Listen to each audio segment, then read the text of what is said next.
You're never without a sense of direction whilst there's an airflow from A to B. Usually you want to be on at B or at A. Hello and welcome back to the Doctor Who Marathon. I'm your host McEdam, and today we're going to be talking about Frontios, written by Christopher H. Bidmead in his last 5th Doctor story, and is directed by Ron Jones.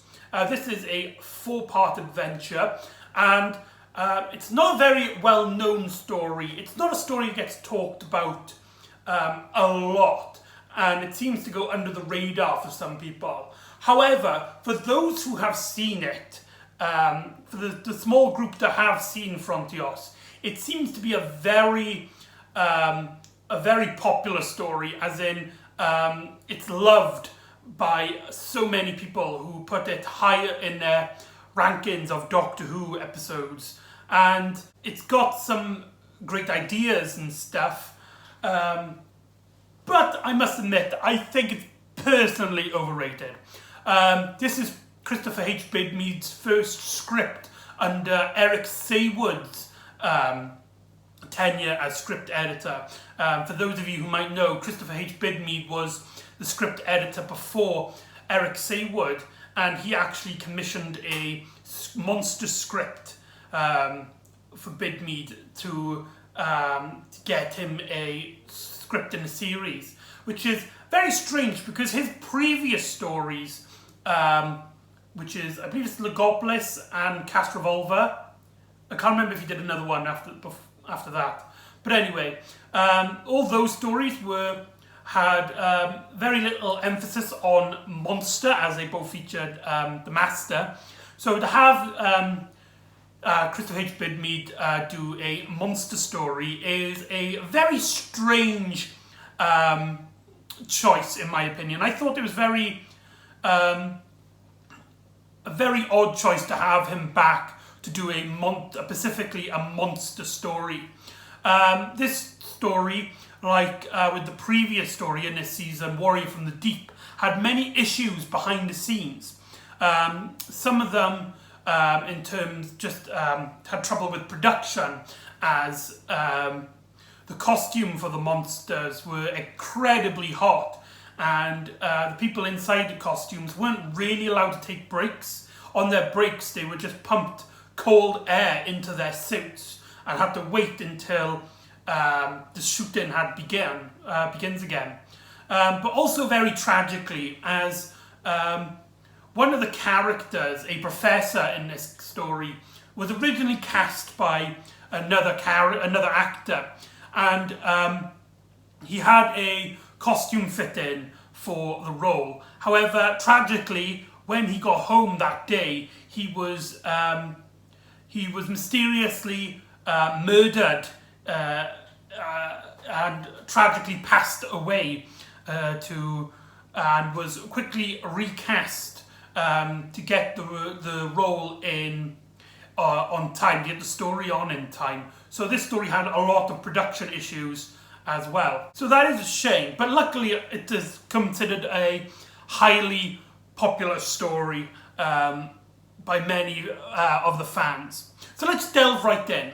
So the story sees the Doctor, Tegan and Turlough viewing a planet on the screen, on the TARDIS screen, and the Doctor explains that this is a planet that's been popularised by a small human colony after a tragic event, which I don't know if I can't remember if it goes into detail. I think it's a war or a plague or something. But either way, a human colony had landed on this planet, and the Doctor, knowing about the history of this, isn't allowed to interfere. And so he tells Tegan, who wants to go onto the planet, that they cannot. However, something happens as a gravity beam they don't know it's a gravity beam, they just think it's some meteorites that are caught up in the gravity, has caught them onto the planet, where they get kind of stuck. When the Doctor comes out, he introduces himself to the small colony and tries to help some of the injured people, while stating none of this must come to the Time Lords. If anyone asks, I wasn't here. Help me with some light. And it's here that we get to meet a very likeable scientist character. I can't remember his name, but this is the character I was on about, who was originally cast by a different actor who sadly passed away before the story began shooting. And he seems to take the Doctor's scientific knowledge at his word, as he lets the Doctor help him. However, not everybody is as trusting as the second in command and the captain of this colony. They believe that the Doctor might be the invisible invaders to their small colony, as they explain that for the past, I believe they said 13 years, their small little planet had been attacked by an unknown intruder that has been summoning meteorites specifically onto them. They can work out that it is intentional. It is some sentient creature with some highly advanced technology that's doing this, but they don't actually know what it actually is, who it actually is doing this. And so when the Doctor and Tegan and Turlough arrive, they initially believe it's them, and we get the traditional, they're spies, they're saboteurs, lock them up, no, you got to trust me. You get those kind of scenes, and there's some really good moments here, but to me personally, I think it feels a little bit redundant. Like, we've been here, we've done that before. There's a bit where the Doctor needs medical equipment, and he asks Tegan and Turlough to go to the TARDIS to get some. However, when they go inside the TARDIS and they go through the door that leads into the corridors, they find that it's jammed, and they believe that some sort of malevolent force is locking the door, which puts a dilemma, as the Doctor can't get right enough equipment and stuff. However, the daughter of the scientists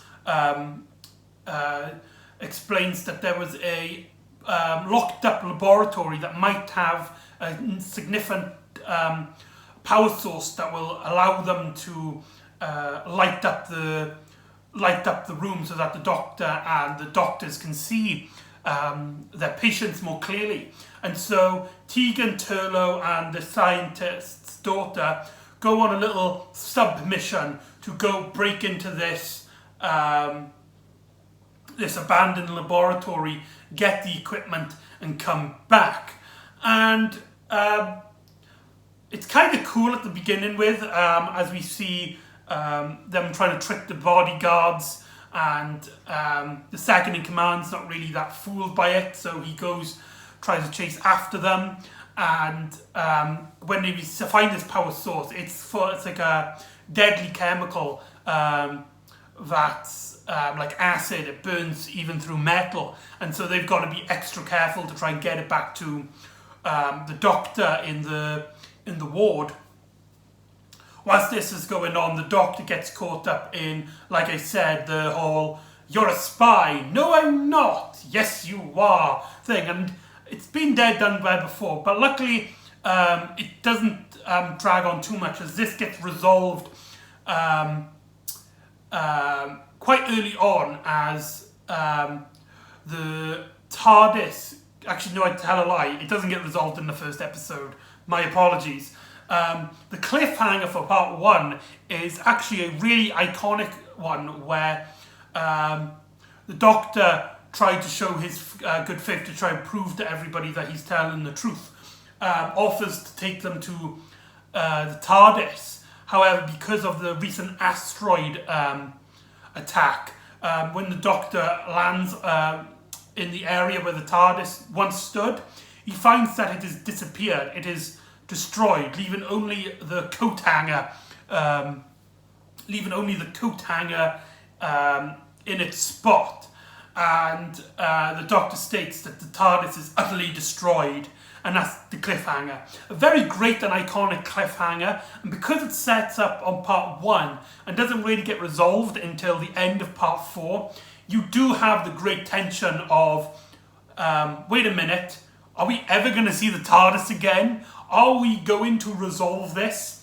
It might be a bit downgraded now thanks to retrospective, as we know that the TARDIS comes back.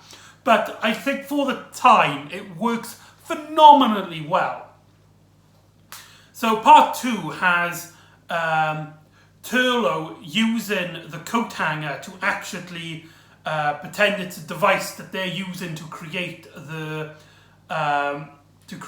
asteroid attacks, and so he convinces them to reopen the scientific lab so that the Doctor can study the asteroids, so that he can find out what's actually going on. Just before they actually go into the laboratory, the captain tries to attack Turlough, but is suddenly hit by some sort of heart attack, as he took some injury previous in the story and didn't think anything of it, but now it suddenly becomes serious. And the Doctor helps him recover, and it's here where we get the resolution to the whether they trust the Doctor or not. At this point on, they trust the Doctor at least, even though there are some elements of the story which shows their distrust still.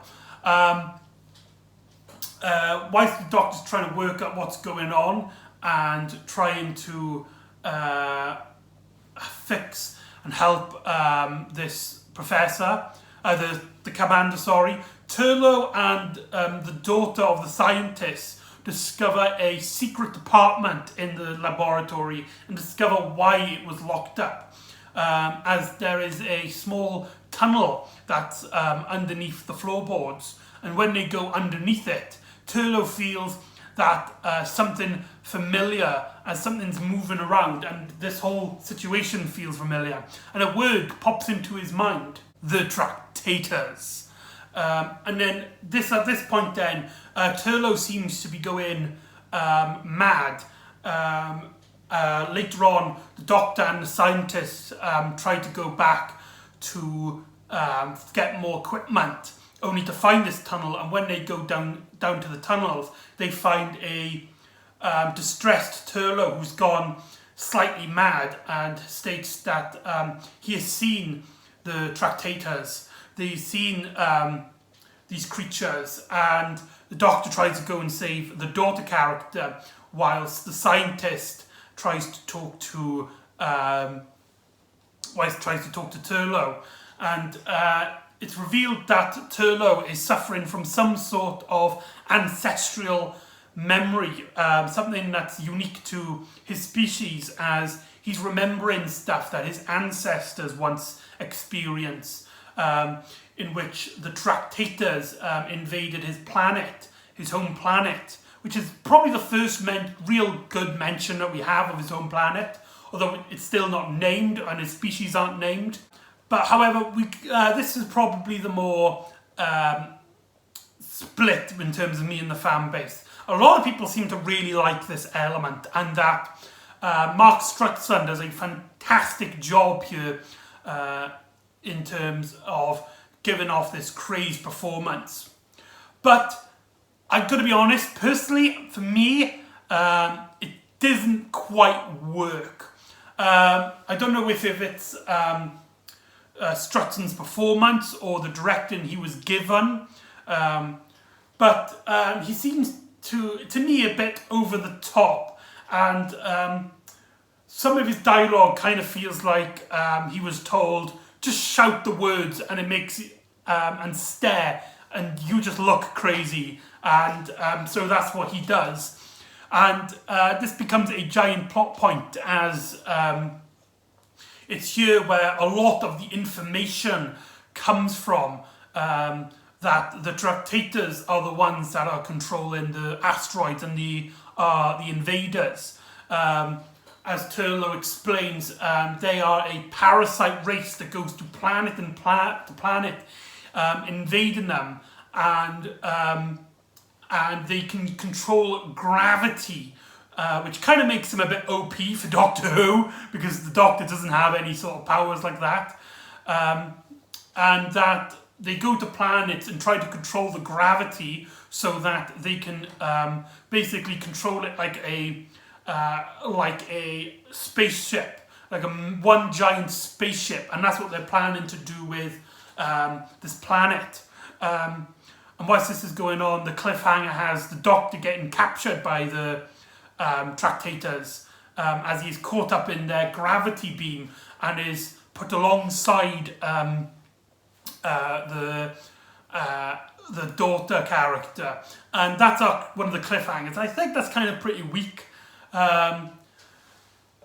kind of get the feeling that's not really a grand threat. But anyway, this is a great time to talk about Ron Jones directing. Now, for those of you who've been watching these, you might be feeling that I've been a bit critical of Ron Jones directing, especially with his more scientific elements. But I feel like here, he does a fantastic job. This probably is his best directed story. With the dark, gloomy outside of the colony base from the darkly lit interior, and all the way down to the caverns. A lot of it might be due to some really great sets.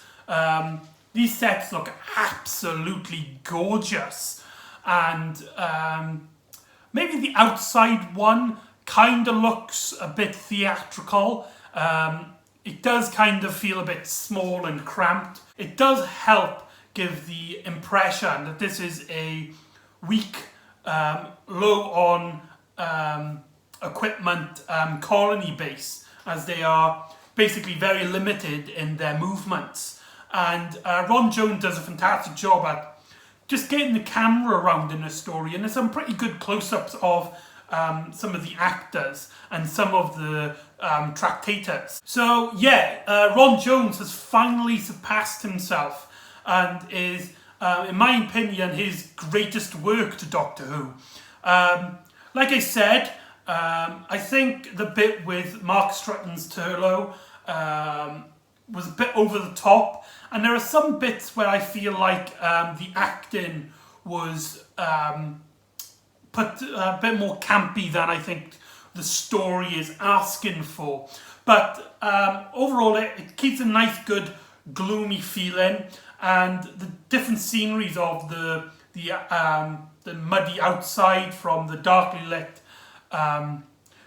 base to the crystal-like tunnels of Tractators base, and also the green light that the Doctor and this colony use, that gives the story a much more striking look. It might not be cinematic, it's no Fiona Cummins, but it's still a very great looking story.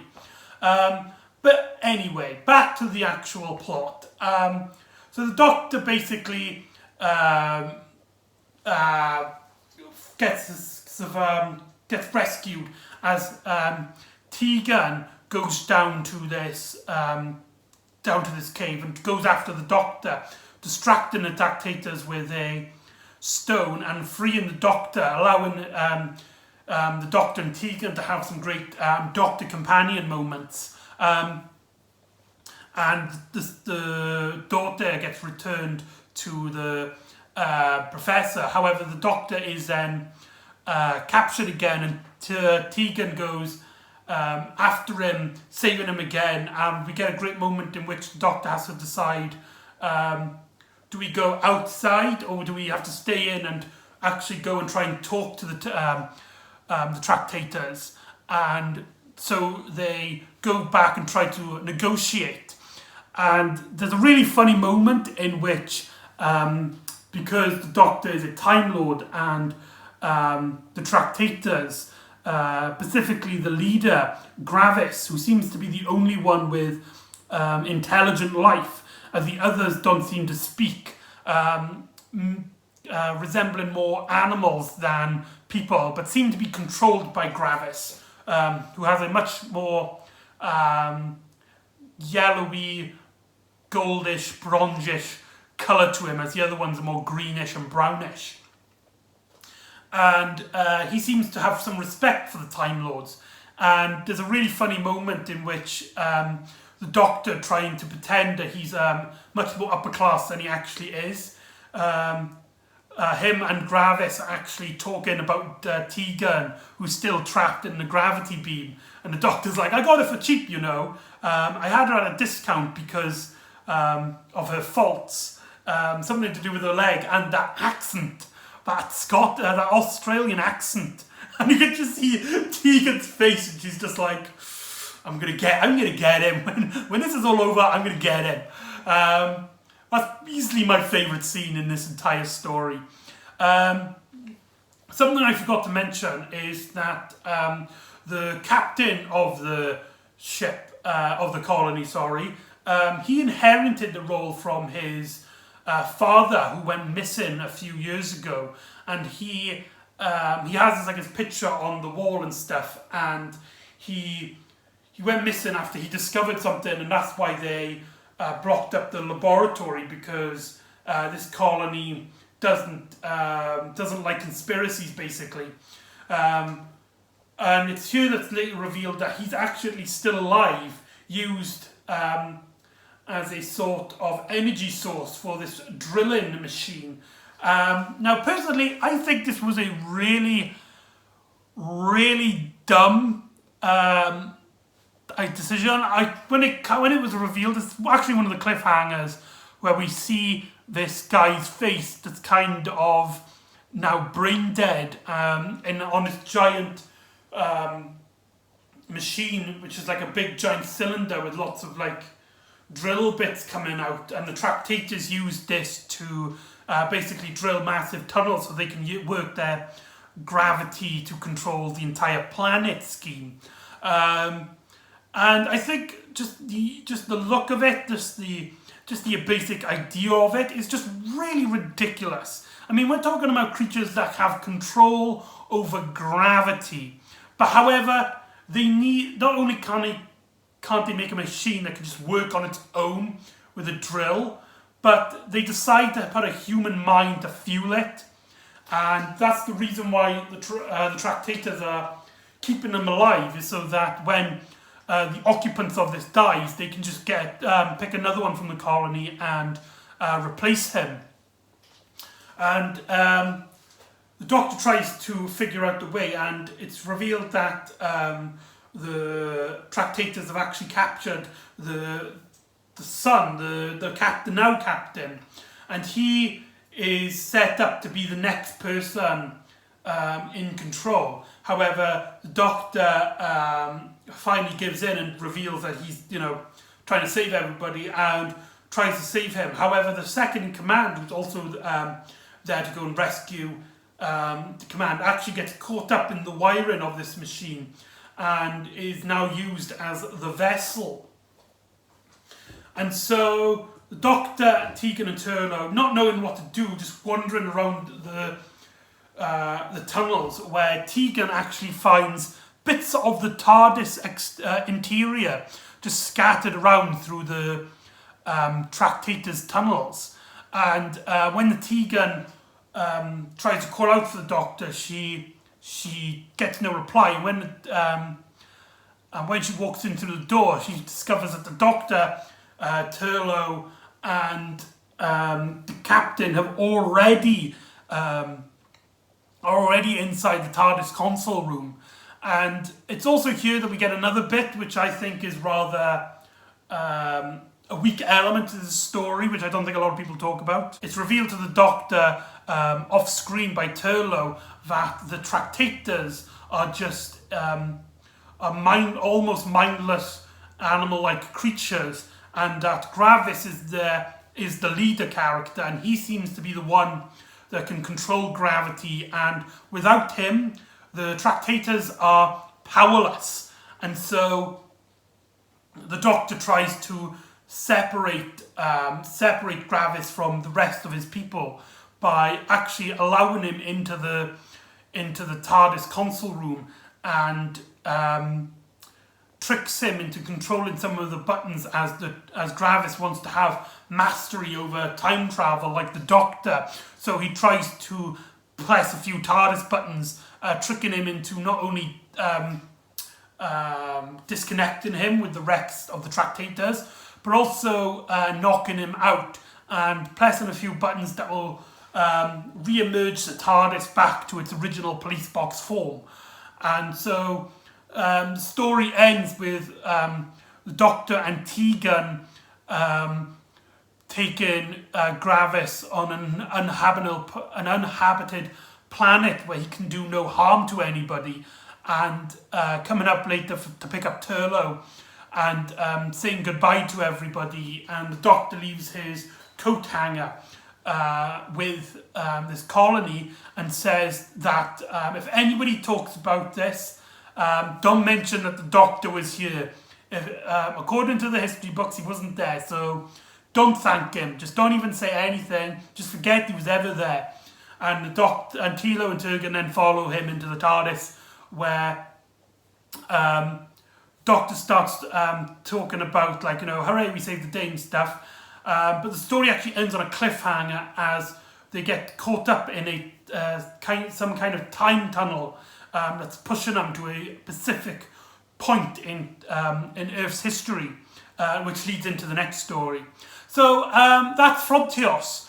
Overall, it's a great story. It has some great atmosphere, some great settings. The Tractators, despite their costumes being very limited in their motive skills and them can actually do anything in terms of costumes, are a very great threat. And they were actually really popular when this story came out. That Eric Saywood actually asked Bidmead to write another Tractator story for the Sixth Doctor story, which we will be tackling. It has some very great intense moments, has some likeable characters with the scientist and his daughter, and the captain, who has a kind of trust-distrust relationship with the Doctor.